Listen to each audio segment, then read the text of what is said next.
Rabbana sur son seuil, il n'aura pas compris qui est son vrai Rabb.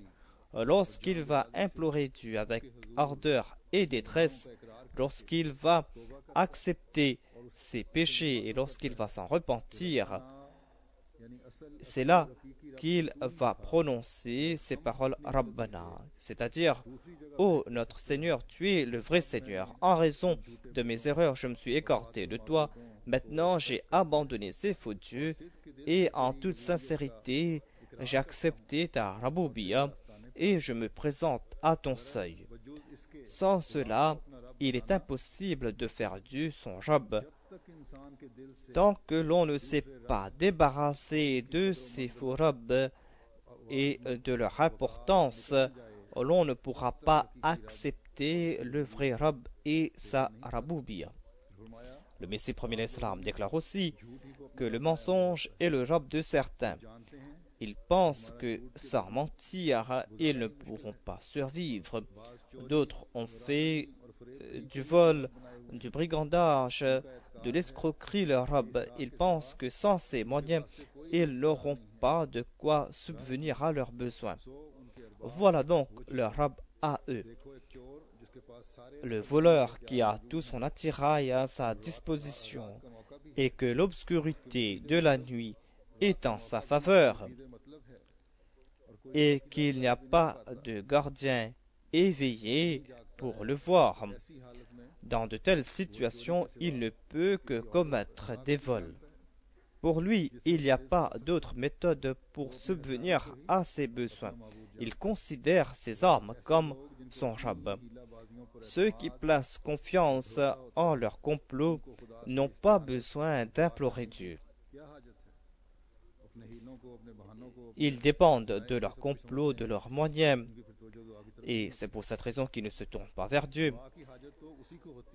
Celui qui a besoin de Dieu, celui qui a besoin de prier, celui dont les voies sont fermées, et la prière sort du cœur d'une telle personne. La prière Rabbana Atina Fid Dunya est la tâche de ceux qui considèrent Dieu comme leur Rabb, ceux qui ont la certitude que face à Dieu, ces faux dieux ne sont rien. Le feu ne signifie pas uniquement le feu de l'au-delà. La personne qui vit longtemps sur terre voit différents types de feux.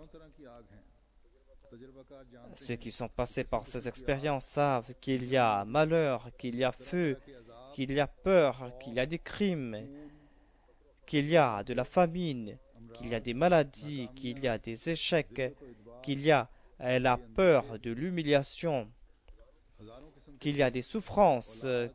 Ils savent que l'on peut passer par des difficultés en raison de ses enfants, de ses épouses, et qu'il peut y avoir des difficultés au sein de sa famille. Voilà donc ces feux de l'enfer, et le croyant prie pour qu'il soit protégé de ces feux.